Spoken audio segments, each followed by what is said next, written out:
Hi, everyone. My name is Joe Kelly. I am the Community Relations Program host with the Rochester Hills Public Library.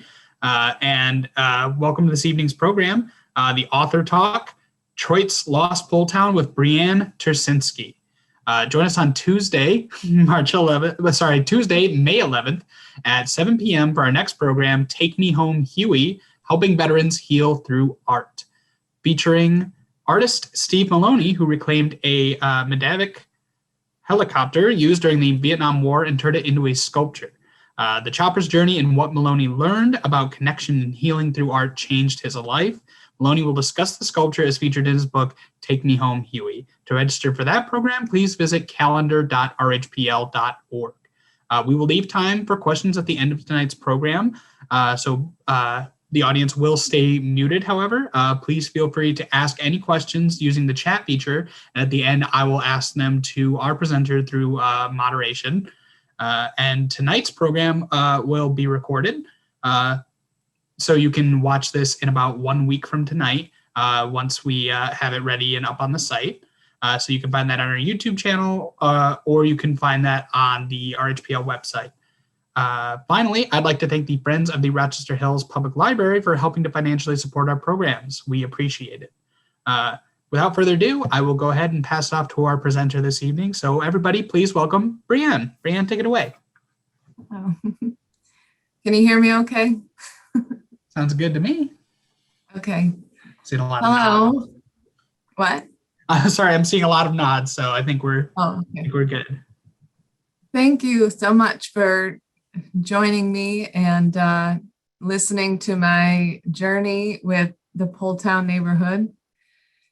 My name is Brianne Turczynski, and I got my master's from Oakland University, and my concentration is in history and English, master's in teaching. And I didn't really, when I told my dad, I remember when I got my history degree, he was always like, what are you going to do with that? So, and I didn't know. I thought maybe I'd work at a museum or something, but I knew those jobs were hard to come by. And so I ended up getting my master's in teaching. And then I started having babies. And so I never taught or anything. So now I'm kind of gone full circle. I'm doing more writing, and I started writing novels and poetry. Then I started getting into nonfiction, and now I write historical preservation articles for Metro Mode. Those come out about once a month. And I got sucked into the Poletown story, which was kind of an otherworldly pull. It wasn't something I went out to look. I wasn't looking for it. Here, hold on a second. I just want to fix this. So I'll just start from the beginning, if you don't mind. I thought I'd just talk a little bit and then show you some photos. My husband, I like to collect antiques, and my husband suggested that we go to an estate sale down in Detroit in a place called Indian Village. I'm sure most of you have heard of it. Beautiful homes down there. And I wasn't thinking I'd buy anything, just look around and see the old house and the old architecture. And I went in there, and we went into this one little room, and there was a stained glass window sitting on a table that was like really dusty and really dirty and really damaged. And I knew looking at it, it would be expensive to fix. If anyone knows anything about stained glass, it's probably one of the most expensive undertakings if you want to restore those. But I knew a guy in Pontiac from Canterbury Stained Glass. And I thought, maybe he would help me out with this, and I'll just see. So I just felt like I couldn't leave that house without the stained glass window. And in the center of the stained glass window, it said, God buildeth his holy temple. And it was really pretty and white stained glass. And it looked very, I don't know, I want to say it was kind of Art Deco-ish looking. I don't know. I'm not an expert, but I really liked it. So, and when I purchased it, the guy said it was from the old Poletown neighborhood when they knocked down a neighborhood to build the GM plant. And I was like, okay, I had no idea what Poletown was. But when I took it to Jeff at Canterbury Stained Glass, if any of you have ever been there, he's a very knowledgeable guy. He takes stained glass out of Detroit windows, out of Detroit church windows all the time. So he's kind of an expert. And when I took it to him, he said, you have to find out what church this came from. If it's from Poletown, you should do some research. So I was up until midnight doing research on this neighborhood, and I was just touched by it. I saw, the injustice of it. And, that if any of you have ever scrolled through the internet and looked at these pictures, most of them were taken by David Turnley and Taro Yamasaki, Pulitzer Prize winning photographers who really had this ability to capture the emotion in every single photo they take. So I'm looking at these photos, and of course they're all so dramatic. And I was determined the next day to get this book called Poletown Community Betrayed. And I didn't really pay much attention to the author's name. The public library had a copy. So I was going to go get it the next day. The next day came, and so did our Episcopal Diocesan newsletter, because I'm a part of the Episcopal Church. We get a newsletter quarterly. And I was flipping through it, and there was an article called Dying Well, and it was about this woman who had died in 2005 from a brain tumor. And she used to be the newsletter editor. And I was, looking at her story, and I'm like, there's really no reason for this story to be in this newsletter right now. This was about 2 years ago. And because she died in 2005. And it was just a kind of a strange article. It was very touching, and I loved it. I enjoyed it, but it had no reason to really be in there.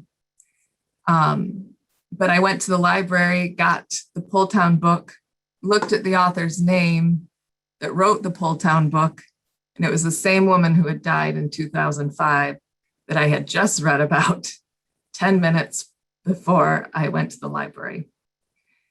So ever since then, everything about Poletown seemed to ring with this sort of fate, sort of otherworldly pull. And I really felt like I was called for some reason to retell this story of Poletown, to take the neighborhood from its birth to its demise, gather everything out of the archives that I could find, and sort of collect the neighborhood and do it in a sort of oral history, because I love oral histories. I just wanted to capture the human part of the story. And with everything that I write about history, even when I was in college and I was doing papers, I always tried to pull the human element out of the story, because it's the human element that connects us as humans all through time. These movable objects will change, and they are constantly trying to estrange us from each other. But it's the human condition, the human heart, and the human emotion that connects us from the very beginning, from the very first human being to now. And it will continue to do that. And so when I tell stories, I love to really highlight that human element. And so everyone who has read the book so far has said, oh, you really brought out the human story. And I didn't even try to really do that on purpose. It was just something that I just do because that's what I enjoy. That's what I think is interesting about history, the humans involved. So I don't know if all of you have read the book or have done any research on Poletown, or maybe some of you even grew up there or had parents that grew up there. And I will just give a background of the neighborhood and the story. It basically was a predominantly Polish neighborhood, right below Hamtramck. It was still considered Detroit, but part of Poletown that was demolished for the Hamtramck GM plant was in Hamtramck. So that's why it's kind of confusing. Some people think that it was in Hamtramck, but it was technically a Detroit neighborhood. So it started out predominantly Polish and it really became so after Dodge, Main was built. The Polish community, immigrants really started to congregate around Dodge, Main because they were working there. So when a big factory like that is built, you'll see this in other communities. When big factories are built, it draws people into that area because you have cafes also opening up. You have bakeries, you have bars, you have restaurants, anywhere that those working men, because they were mostly men at the time, could go and get something for lunch or go get some sausage before they go home or something. So then you have the schools, and you have the houses, and then you have the hospitals. And that's how these neighborhoods become neighborhoods over time. And that's how Poletown was built over time. And its prime was really in the 40s and the 50s, I would say. And it was a very patriotic community. You had lots of veterans. Lots of the mothers and fathers said goodbye to their sons during World War II and Vietnam also. And so then, it continued down, and I'll show you some maps, but it continued down into what is still called Poletown East in Detroit. That still remains that area, but it is deteriorated quite a bit now. But when the highway was built, Etzel Ford was built through there, it cut that neighborhood right in half, that Poletown neighborhood. So then it became Poletown East and then Poletown. And something happens to a neighborhood and to the mentality of the community when it's cut in half like that. And that sort of was its first nail in the coffin. And so after that highway was built and the neighborhood was cut in half, they tried to connect the neighborhoods by building a walkway over the highway so the kids could still go see their friends who lived on the other side of the highway. But mostly that was the first nail in the coffin. And then, of course, it just, after that highway was built, it kind of drew people out of the city. And more people started leaving and going into the suburbs. And, you had that kind of urban sprawl thing going on. And then, the riots didn't help, or the rebellion didn't help the area get built up. It kind of, the residents of Poletown, even though the riots didn't come in to the Poletown area, they were still very scared. And if you've read the book, there are some stories about that in the book. And so then, of course, we have economic recession after economic recession. Starting in the 70s, the economy just starts to kind of get kind of shaky. And then in the early 80s, it gets really bad. I mean, unemployment in Detroit was 18%. And I think in the Great Depression, it was like 24 or 25% or something. So, I mean, that just gives you a little scale of what Detroit was dealing with at the time. And so, and Coleman Young at this time in the early 80s was the mayor. And he was trying to get the city back on its feet. And he was having a tough time doing it. And so when GM came into Detroit and said they wanted to build a plant, of course, he was celebrating this, thinking that this would be this would save Detroit and we would get back to normal, or what we were, our glory days, you know. And, but then GM pointed out, Coleman Young gave them different choices for this plant to be built. But Poletown was one of those choices. And that's the area that GM wanted to build in because it was close to the railway lines. And they could also see the GM headquarters from that position. And so that's what they chose. And Coleman Young his back was against the wall, really, to quote Jeannie Wiley in her book. That really sums it up. I mean, they said they wanted the land, the 465 acres of Poletown, a living, breathing neighborhood still. Many, or elderly people living there, veterans living there. It was a very, very beautifully diverse neighborhood.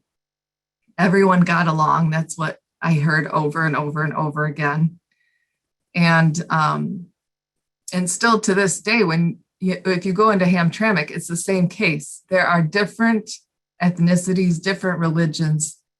A lot of people are different there. They get along. They have people coming from all over the world that study Hamtramck because they can't believe that these people are all living in harmony.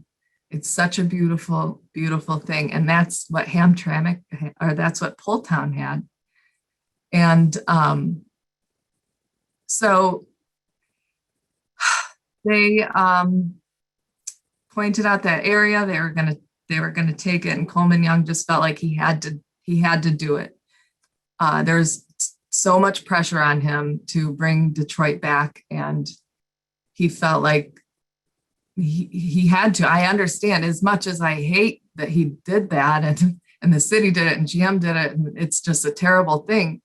If you put yourself in that position, I mean, I at the time, the mentality of everybody and how hasty it all went down, and all the strings Coleman Young had to pull. He had to get, he used the eminent domain law, which really wasn't lawful, because I'm sure probably all of you know about eminent domain. You can only use it for a public purpose.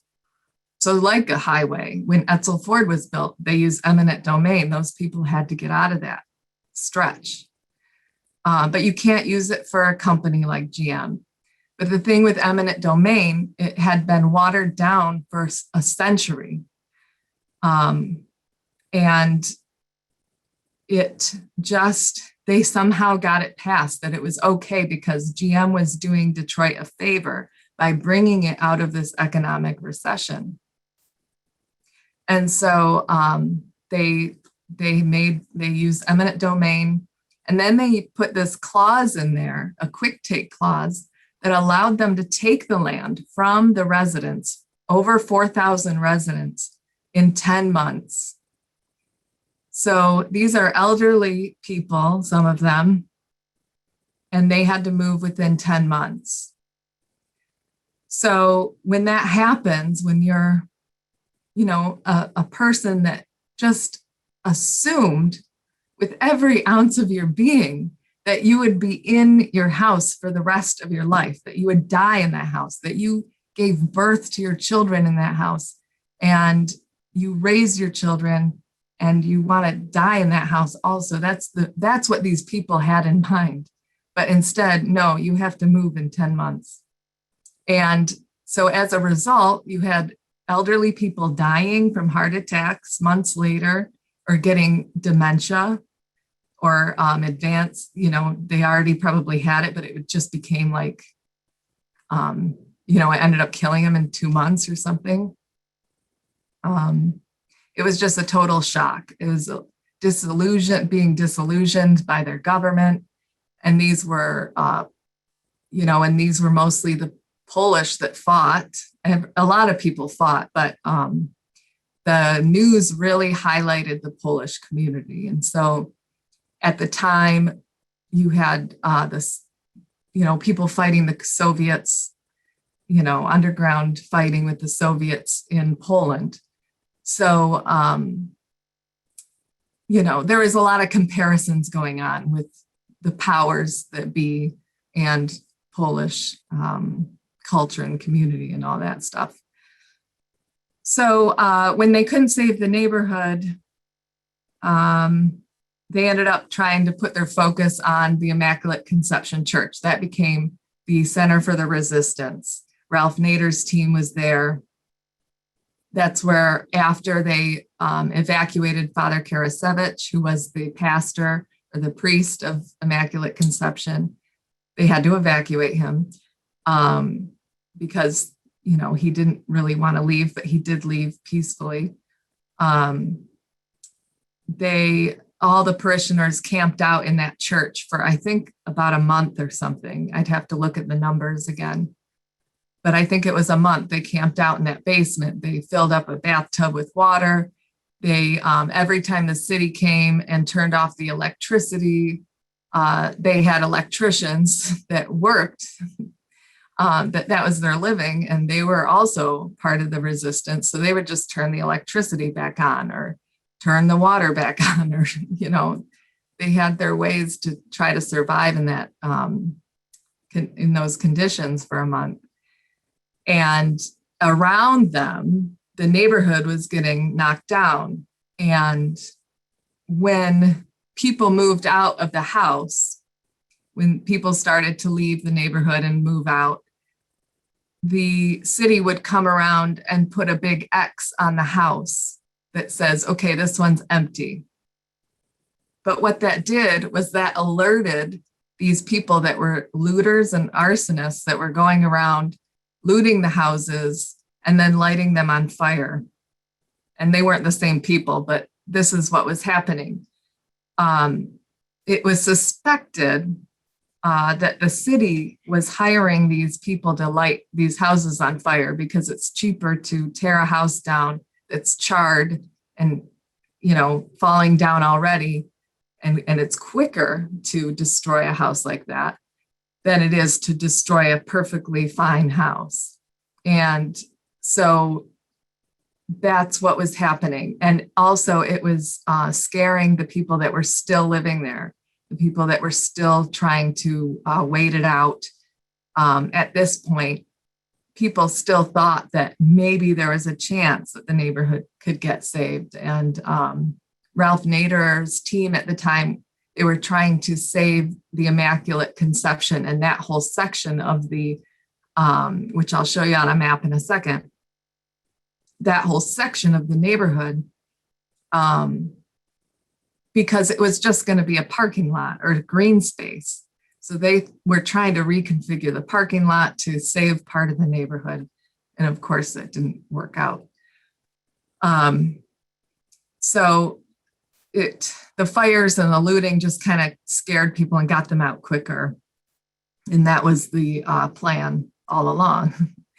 And so the people that were in the basement of the church, the SWAT team finally had to come and get them out. They ended up arresting everybody in that basement. And that's the picture that you usually see, are these elderly women, gray-haired women, with babushkas and yelling at the police that are arresting them. And it became kind of a comedy thing in the news. People were making fun of these people that were resisting because it was, a comical sight for them. People that weren't a part of the story that could just sit in their living rooms, watch it on the news and kind of laugh at it. But for those women, that was not funny. And so no, I did not discover where the church was. Sorry. I'm reading that chat. So they arrested them, but they ended up tearing the church down. And when they wrapped the cross, one of the parts that was really just symbolic to me is when they wrapped the cross up in a chain when they were dismantling the Immaculate Conception. The cross was lowered to the ground upside down. And that is in George Corsetti's Poletown Lives film, which the library can get for you through Melcat if you are interested. I've watched it several times because of the public library. So I guess I could go on to questions, and we can look at the pictures. I'm trying to think if there's anything else. I'm sure things will pop up once I have these pictures going. So I'm just going to go ahead and share the screen. Let's see if I can do this right. Okay, let's see here. So that was the neighborhood, basically. Not the whole neighborhood. Oh. I don't talk very much anymore. Oh. So this is the neighborhood. You can see right here. Can everybody see my little arrow? Okay. Showing up on yeah. This is the Immaculate Conception Church right here. And you can kind of see how the houses were so close together that if one was on fire, then the next one would probably burn too. And in some cases, there were people living in the houses next door to houses that were burning. And many people, not many people, but there were some cases where people were sleeping with shotguns. John Saber, who was just one of the probably most famous characters of this whole story, used to sit on his porch with a shotgun guarding his house. He eventually built cinder blocks around his house and said that he was going to plant nothing but rose bushes in his backyard. So if anyone hopped his fence to try to get into his house, they would be smacked in the face with thorns. Those are his exact words. He was a character, but it's a sad story. Okay, how do I do this? Okay.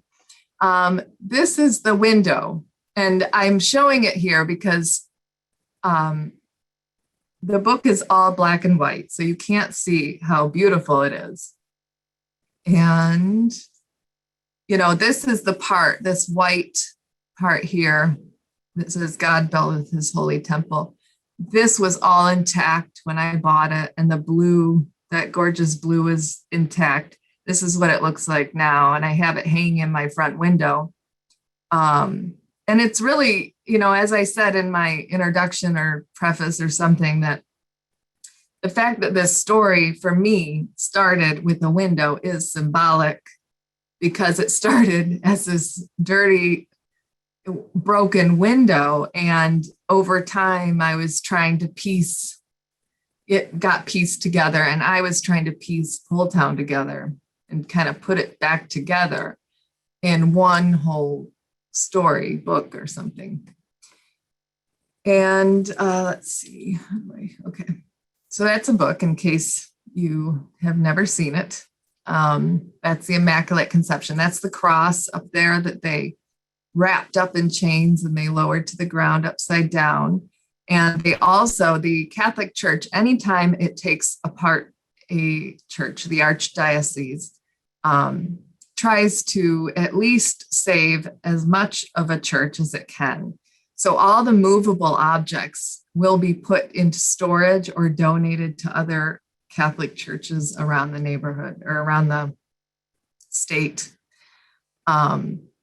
So these tiles here, I don't have a close-up, but they were pictures of like the gospel, famous gospel stories. Those were all chiseled off, and I think that the diocese put them somewhere. They had a storage room somewhere in Detroit. I would love to get into that storage room, but I don't know where it is. Okay, these are just some pictures of Polish families. These are people that contributed to the book. Patricia, who shared her poem in the book. This is her family here. And Jim Jakowski, this is his family here. And most of his family came from Poletown East. But even so, he had a lot of memories of Poletown. So the part that was raised. So I wanted to show this picture also. This is David Ronsky's, his wife painted this. You can't see this whole front top, can you?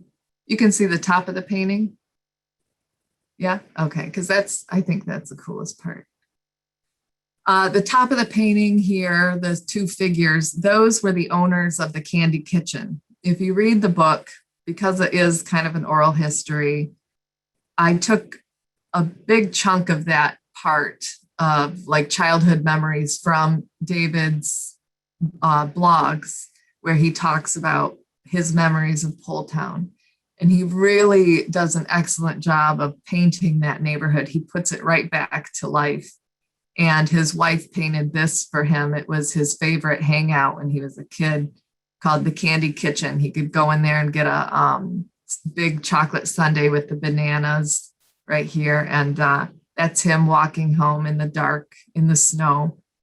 And yeah, I just loved the painting. I wanted to include it in the book. But then, of course, when it was black and white, I was kind of disappointed because I love the color shoes. This is the neighborhood. This is the part of Poletown that they demolished. And I went through and just kind of remapped it. So all of the yellow buildings that I colored are all storefronts. So you can see right here, this is Shane Street. That was the main drag there with all the shops. And David Ronsky's blog, he really repaints this. He tells you store by store where he would go, and the bowling alley and the tailor and the shoe shop and just the candy shop and the theater. Everything was along this strip here. And so I also, this is Immaculate Conception right here, the pink. And I went through, sorry. I wonder if I can get back, go ahead. All the pink that I did color, those are all the churches. So I went through and really tried to rename all the churches and remap them, because otherwise this would be lost. And so this is the Temple of Faith Baptist Church. St. John the Evangelist was here. This was St. Joseph's Hospital. And the interesting thing about that, this blue one here, is this across the street was the nurses' home. And underneath the street on East Grand Boulevard, there was a tunnel that ran from St. Joseph's to the nurses' home, which I thought was so cool, because I'm sure when those guys were taking apart this neighborhood, they found that little tunnel. And I don't think it was in use anymore in the 80s. I think at some point they had gotten, they stopped using it. I don't know though. That's something I'm not sure of. So let's see. And all the purple, those are all factories. So you can see most of the factory center was like up here. And this was, I think, Dodge Main up here. I can't see because my thing's in the way. But yeah, that's all Dodge Main. And here's the cemetery right here. And you can see how they left. This is the little teeny chapel inside the cemetery. And that has, it's been knocked down now. But you can still visit the cemetery twice a year. It is still open. And it's an old Jewish cemetery. Very pretty. Okay, and just to give you another reference, this is Poletown East, and this is the area that was Poletown that they had demolished and put the GM plant there. So there's a cemetery, and this is the rest of it. So that's just to give you a reference. These are the features of Immaculate Conception. This is the stuff that this is the architecture that they destroyed when they destroyed the church. And I don't think that they were able to remove things like the frescoes on the ceiling and stuff. I think that those were probably destroyed with the church. I wish these were in color photos, but they're not.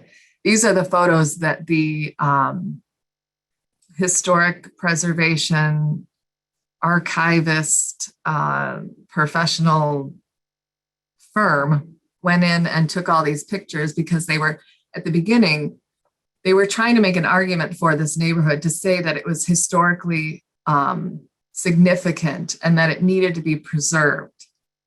But the city decided that somebody decided along the way that it wasn't eligible to be preserved. So they went around and took pictures of everything they could, all the architecture, all the tile work, and the buildings, the inside. So let's see. So this is a color photo here. I think this is owned by the Detroit Free Press. But you can kind of see the colors. You can see the frescoes on the ceiling. And here is the Immaculata statue there. And I'll explain more about that in a minute. But I wanted to highlight the tile floor because the tiles were Pueblo tile. And this part would have looked like this. This is in the Sacred Heart Seminary, downtown Detroit. Their whole seminary, the main part of it is all Pueblo tile. And the altar would have looked like this. So it still would have had Pueblo tile, but different features in it. And I wasn't able to put these in color. So I wanted to show you tonight what this would have looked like. So this is the altar. And these angels here and that statue in the center, those are part of a new memorial altar at St. Hyacinth, which is in Poletown East. And they took some of these little Art Deco altar, I don't know what those would be called, but they took these part of the altar and they made another sort of prayer altar, like a side altar in St. Hyacinth that you can go visit today. Just call ahead, make sure that they're open. But the woman who is Darlene, who's the secretary, she's very good at responding to email. So you can just call. Okay, so this statue, which is so amazing, was sculpted by Paul Landowski, who did the Rio de Janeiro Christ the Redeemer statue. And a lot of people don't know that. This statue is probably, it should be in a museum. It should, I don't know if it's safe here, but You can see that it was sculpted in the probably late 20s or 30s. It's very, very Art Deco. I mean, you can see her outfit has these details on it. I've never seen the Blessed Mother look so amazingly dressed. I don't think and she has this thing on her head, the little, 1920s, 1930s kind of Princess Leia thing going on, and just beautiful, beautiful. So this is the side altar at St. Hyacinth, and this is what it would have looked like. You can see that tile work right there. That is right here. So you can see the elements that they took, and they created this as a memorial. And yeah, so I think that was, and these are the bells that were in Immaculate Conception. There were 3 bells. And something I didn't know, I'm not Catholic, I'm Episcopal, and I don't think that matters, but I don't know anything about bell blessing. But apparently bells are blessed, which makes perfect sense, actually, because they're ringing a call to prayer. And so these bells were blessed at Immaculate Conception with the names St. Joseph, St. John, and St. Sigmund. So when they were brought to St. Margaret of Scotland in St. Clair Shores, because as I said, they took different elements and gave them to other churches, they gave these bells to St. Margaret's, and they blessed them again with oil and holy water and had a whole ceremony at St. Margaret of Scotland. And so what's so beautiful, and I still have yet to do this, but at 12 o'clock sharp noon, they still ring these bells. And so I have yet to go and hear the bells of Immaculate Conception still ringing. So that's one of my goals. I still have to do that. And I did get Father Joe's grave raised, Father Karasevich, who was a priest of Immaculate Conception. If you've read the book, in the beginning, I say that I went to go visit his grave and I couldn't find it because it was buried under all this grass, and it had just been neglected for probably since a little after he was buried. And so I called the cemetery in August last year, and I said, can you raise the grave or do something? It's kind of grown over. So they said that they would. And so they said they would let me know when that happens. And so I was like, great. And I wasn't thinking about it or anything. And I was taking a walk one night, and I just felt like this, I just felt Father Karasevich's presence. It was so strange, like he was with me all of a sudden. And the next day, the cemetery emailed me and they said that they had raised his grave. And sure enough, I went there like a month ago, and his grave is so beautiful now. It has all this gravel around it. It's like perfectly preserved. And so, yeah, that's my little story. So that's all. I think on my end, I'll take questions. That I think. Excellent. We can do that. I think before we get started with the actual questions, I can just share a couple of the little bits of info people have popped in. Valerie says that the St. John the Baptist in Dearborn Heights has the baptism of our Lord from Immaculate Conception. Oh, great. Oh, that's great. Awesome. And Valerie also notes that naming bells is a Polish tradition. Oh, nice. Great. And then, lots of wonderful little comments of people enjoying it. They're reminded of, how much they love the sound of bells ringing, things like that. So that's all very nice. And to move on to some questions, I can start first with this question from Therese, who says, where was your stained glass window located in the church? Do you have any idea of where it was originally in the church before it ended up in that area where you're able to find it, like where it might have been originally placed in the church? No, I never actually found the church that it belonged to. I've done research. I've emailed several stained glass experts around Michigan. no one's able to really tell me much, except that maybe it was constructed in Germany, or that the stained glass itself is from Germany, which would make me think that maybe it could have been in St. John the Evangelist originally, if it did come from Poland. And so, or if it did come from Poletown. And what I should have done was I should have investigated whose house I was in when I bought it originally, because there were, I could have asked somebody, whoever lived there before, even though there was an estate sale going on and the person had clearly moved out many months before. There were envelopes in the basement with names on it. I just did not think to even investigate further, because I had no idea that this would change my life. You never know, you pick up something and it changes your life. And it changed my life because it changed my perspective of government and how the powers move, to get things done. And it just it got me out of my house. I was sitting there writing novels all the time and poetry, and then and never going down to Detroit. I was afraid to drive on the highway a lot. And it got me out of my house. It got me on the highway. I was going all over Detroit, by myself and interviewing people. I'm kind of would be an awesome hermit. And so it really took me out of my comfort zone, which is always a good thing.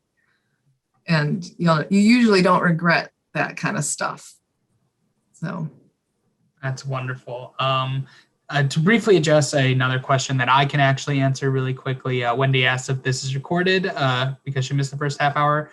This program, for anybody who joined us since the beginning, is being recorded. It'll be available 1 week from today on our YouTube channel, and it should be on our website as well.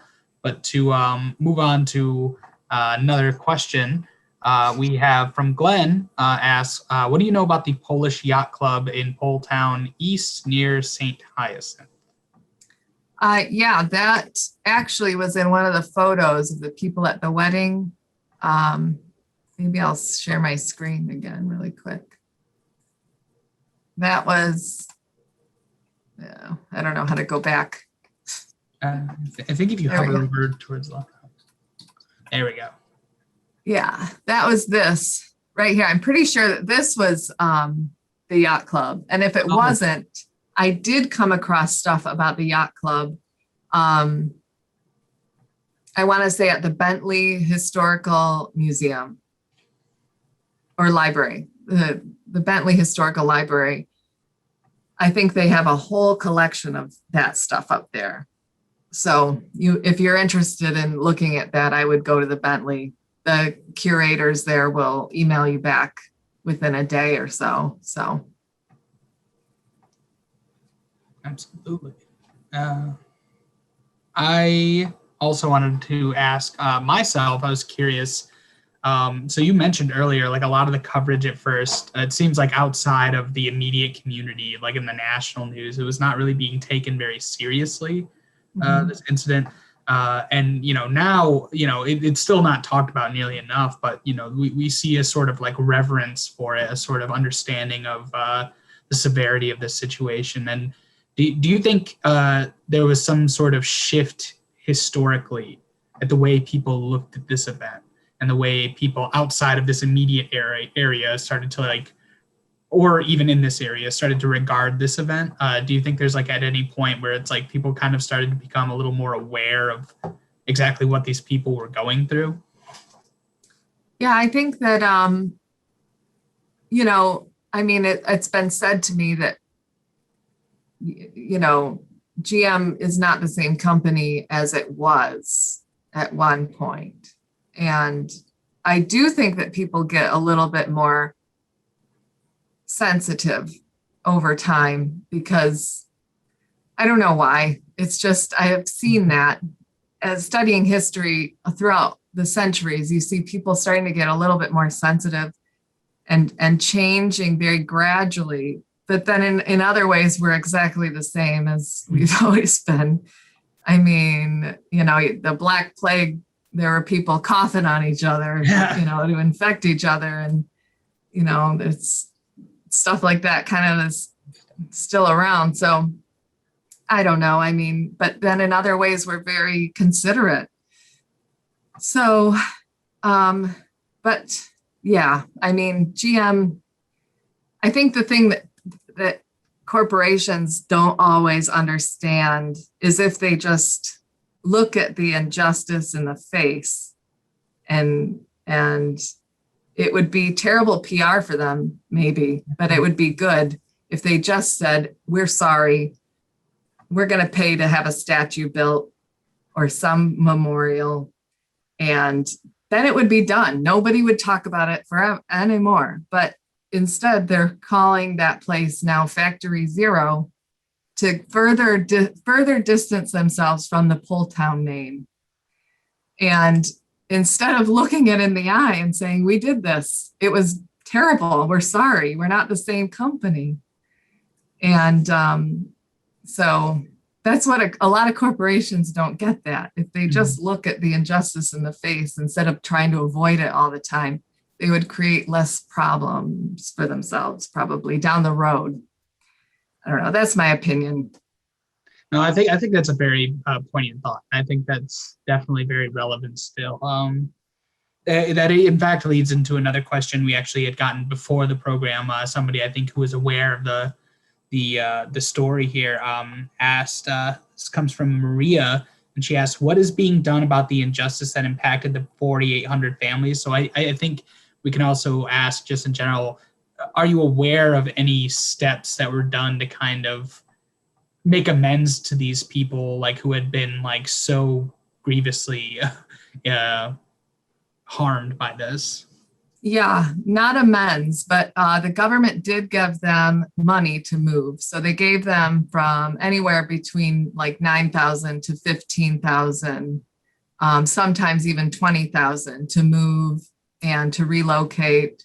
And but it was incredibly hard for the elderly. I mean, if you know anything about dementia, it exasperates dementia. And so any sort of change like that will exasperate dementia and any other health issues that are serious. So you had people walking out into the snow, getting lost in their new homes, in their new neighborhoods. You had like John Schmigelski, who owned the funeral home right across the street from Immaculate Conception. His mother was very well known in the neighborhood. She lived above the funeral home, and she would sweep her front porch. She had a sound mind. And what's funny is he told me, and I didn't find this in any of the archives or anything, but he told me about a year before they got the relocation packet and the government had said, hey, you got to move. We've done all this stuff. He had people coming up to his mother and wanting to buy the funeral home. And he said a lot of the houses around there were getting bought, and like 10 families would move into the house. So then when the relocation packets came, these people made a killing. They got like $10,000 or something, and because they had bought the house for practically nothing in the first place. And so he said it was weird. It was like they almost knew that this was going to happen. The other strange thing that I found was that, and if you've read the book, you'll see this, in the archives under the Coleman Young papers that he himself submitted to the Burton collection, or no, not the Burton collection, to the Reuther collection, Walter Reuther. It says that from 1975 to the end December 1980, there are no papers for that year. There are papers for every other year except for that chunk. And that's exactly when they would have been planning all this. And what's even more peculiar is when you go into the Archdiocese archives, Cardinal Dearden, who is also in cahoots with Coleman Young and Roger Smith and all those GM guys, his calendar, the only calendar that's missing is 1980. All his other calendars are there except for that year. It's almost like somebody went in there and took all of this information out. And it's just a little too weird. And there is no evidence of any meeting prior to June, either June or July of 1980. So, and something on this scale would have taken months and months to be planned out. But when the city of Detroit saw it for the very first time, it was already planned out, already mapped, already all the engineering plans were there. And the only people that knew about it were Emmett Moten rather, and Coleman Young. I mean, it's a little too fishy if you ask me. Oh, absolutely. It's one of those things where it feels like the more you look into it, the more mysteries kind of appear. We have a couple of, just to catch up on a couple of notes before we get to other questions. Valerie notes the Burton collection at DPL also has digital images. So I think that's an interesting thing to keep in mind. And also says they can add about the Ivanhoe Cafe. Only 4 families have owned it since its founding in 1909. And that it has the best perch dinners, apparently, which is a really wonderful little bit of information. And we have another note by previously mentioned Wendy, who actually apparently she works at GM and is actually planning to bring this up at GM and see if maybe they can go somewhere with that, which is really exciting. So that's awesome. I hope they do. Yeah, that would be fantastic. But she also said that she expressed that it's kind of disappointing to be a traveler in the U.S. Because it doesn't seem to like cherish and preserve a lot of its history as much as other countries do. And I think that's such a relevant thing to note here. And it makes me kind of want to ask, what do you think in terms of being like a historian as well, like somebody who so loves history, learning about Poletown and like all the work you had to do to like find out about this kind of culture that had been wiped off the map essentially. What do you think this kind of teaches us about like kind of our own kind of history here in the US and what we can do to like better preserve it? I know it's kind of a broad one, but you can. Well, I found what one reporter had a great idea, and I thought that GM should have done this because it just would have been a fun, loving way to go about what they did. He suggested, or he said it would have been cool because after they opened up the GM plant in like 1985, he was allowed to go in there and he got a tour and everything. And he said, now, wouldn't it have been awesome if they put tiles on the ground that said, here was Stella Borkowski's sausage shop or bakery, or, this was Immaculate Conception. And just to memorialize the neighborhood in that way so that anyone who works there and steps into those areas, they're remembered every single time. I mean, look what happened when I visited Father Karasevich's grave and had it lifted. I mean, I felt his presence. I mean, it's just, I'm sorry. It's, I think it really, there's something to just spreading more love, even when the people aren't around anymore, to remember them and love them. It does something to the universe, I think, to spread good energy and good love everywhere. Absolutely. And so, yeah, so, I mean, that would have been great. And what's funny is that when I went to the Beth Olam Cemetery, because it's only open twice a year, like I said, I went there with my husband's cousin, and we just toured around the cemetery, took some pictures. We thought we'd go into Hamtramck and go to the bakery, the Polish bakery, go to the Polish cafe, have a little Polish time. And so we're waiting to like get into the Polish cafe, and we walk around and we go to where they have the statue of the Pope, because the Pope came to Hamtramck, and I forget the exact year. Probably somebody will put it into the comments, I hope. But he came to Hamtramck, and it was the exact day that we were standing in front of this statue. It was like 50 years later to the day or something, or 40 or 30 years later to the day. It was crazy. Just little tiny coincidences like that. And the other thing that happened was I was trying to find a lady to interview for this. And I'm working at the Man a Meal Soup Kitchen down at St. Peter's in Detroit. And I'm talking about Poletown. And this woman next to me says, I was in Poletown. And I turned to her and I said, what is your name? And she says, Deb Choli. And I was like, oh my gosh, I've been trying to find you. And she's standing right next to me at the Man a Meal Soup Kitchen. I mean, stuff like that just kept happening to make me think that I was meant to investigate this story. Mm-hmm. For whatever reason, the universe pointed to me and said, this is your job now. Yeah, that's got to be very inspiring, very aspirational, for sure. Yeah, it was strange. Oh, thanks. 1987. Okay, good. Thank you.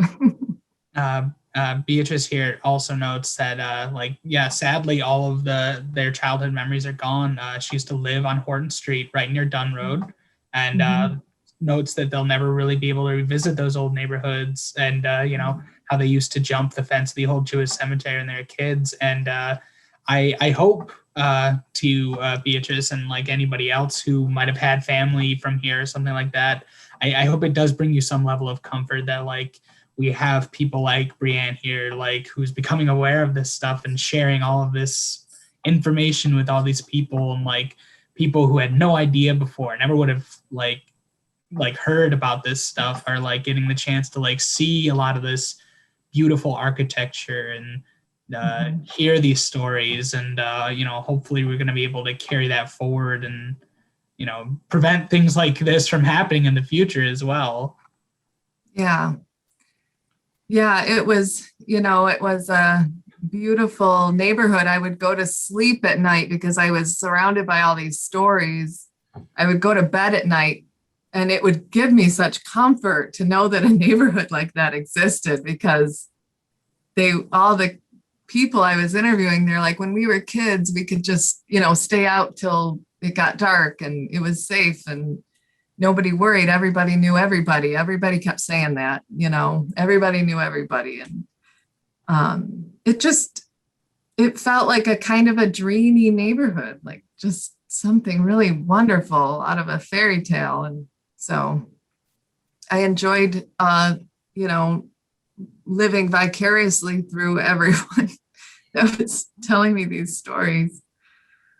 I mean, that's beautiful. And I know I'm going to be, I was stunned by that picture of the church earlier. Like, it was so beautiful. So that's definitely going to be an image that really sticks with me after this program.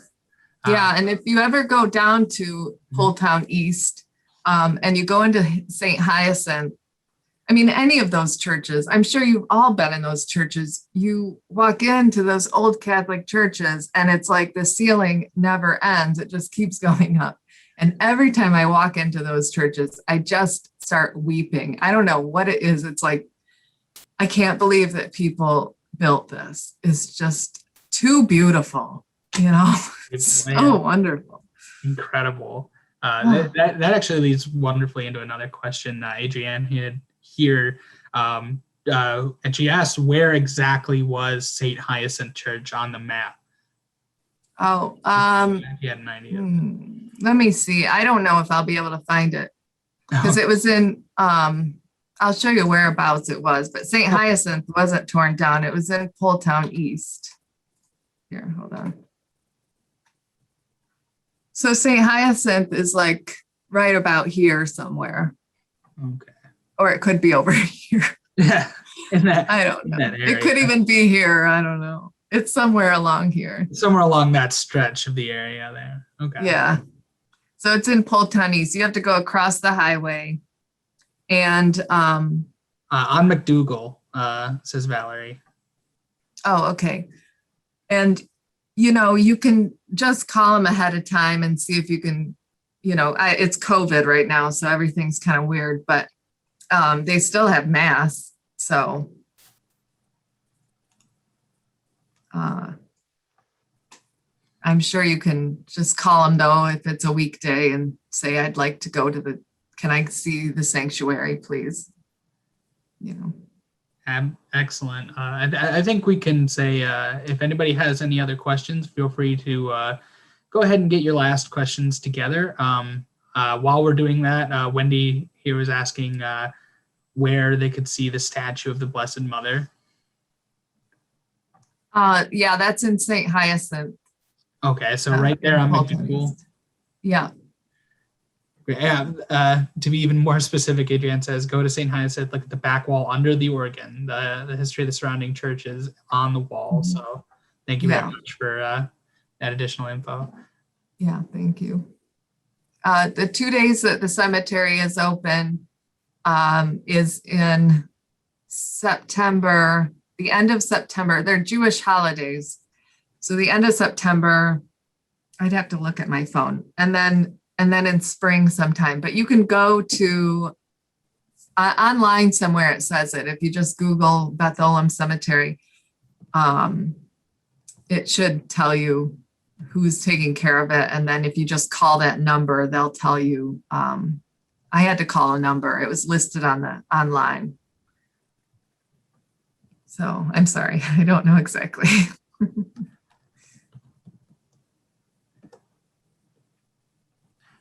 Well, I think that was very enlightening. I think it was a really nice presentation. It was definitely really motivating to hear about something that's happened like so close, but that you were kind of unaware of. And it's definitely such a big thing. I want to go up to a lot of my friends, just be like, have you heard this story? This is crazy. I know, it's so crazy. I hope at the very least Terrible. everybody will get at least something to talk about with people going forward. And I think it's very nice that this is getting out there more because of stories like this. I think that's about a good place to call it. I'm not seeing any more questions pop in at the moment. So if you'd like, you can go ahead and give a final message out to everybody. Okay. Well, thank you so much for joining me again. And I see your comments and I thank you for coming. And yes, Sweetest Heart of Mary. Is that the one with the Polish festival, the pierogi festival? Yeah, I love that church. I cried when I walked into that church. But thank you so much. I think this, it was very relaxed and I wasn't as nervous as I thought I'd be. So I think it went really well. People were really happy to see. I think you did a great job. Thank you so much for joining us here tonight, Brianne, and for your lovely presentation. And thank you all for coming out and taking the time to take a look. We really appreciate it, all your kind words, and we hope you guys will be here at another presentation. Thank you all so much. I'll take this time to just say I hope you all have a wonderful night, and I will say goodbye. Okay, goodbye. Thank Bye, you. everyone.